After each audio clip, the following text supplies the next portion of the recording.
the 1920s, the movie's most popular decade, the image was everything. Sound was supplied by orchestras, organs, or pianos, and since images and music need no language, this was truly the cinema's purest and only international period. A time when the entire world, dwarfed by the figures on the screen, sat, as they say, spellbound in darkness. In a Broadway movie palace or among a tribe in Africa, everyone on the planet cried and laughed at the same moving pictures. Like King Vidor's The Big Parade.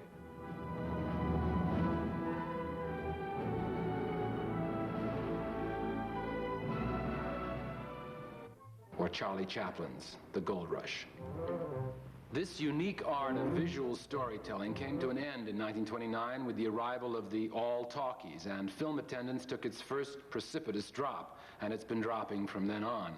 Since that time, progress has brought us color and ever wider screens and television and video cassettes, and now colorization, etc.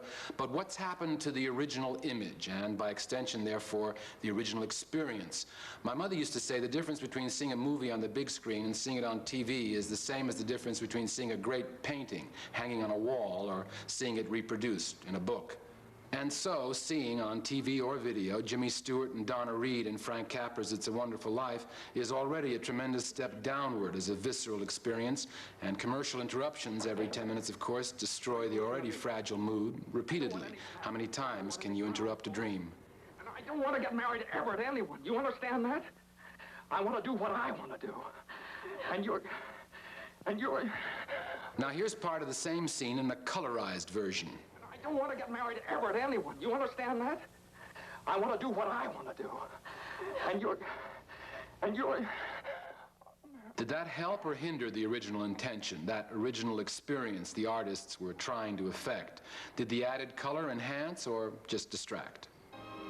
Now here's a more recent black and white movie, Woody Allen's Manhattan, shot in widescreen, and because Woody can insist and win, this format ratio is how it appears on cassette, too.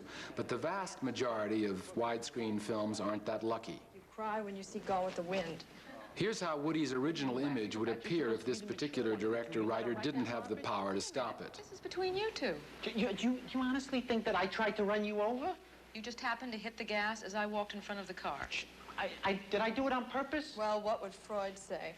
After all the years I've spent seeing movies, talking to picture makers, and making them myself, the one cardinal thing I've learned is that the real workings of a picture experience are unconscious, felt viscerally long before a rational explanation can be formulated, and that every single decision, whether about locations, sets, wardrobe, makeup, casting, editing, screen shape and size, gestures, dialogue, each has a direct emotional impact on the viewer, as direct as any note in a symphony. And so everything counts. If the picture makers choose this form and this color for their work, as Max Ophuls did for his legendary French film Lola Montez, how much is being destroyed if the image appears like this?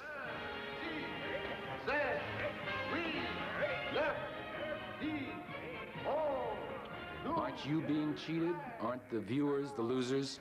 Today, TV stations can compress a movie by subtly speeding it up or expand it by subtly slowing it down. Scenes and sequences are lifted or can even be revoiced, remusiced. That original experience we talked about becomes a dim memory, one that's been corrupted, destroyed.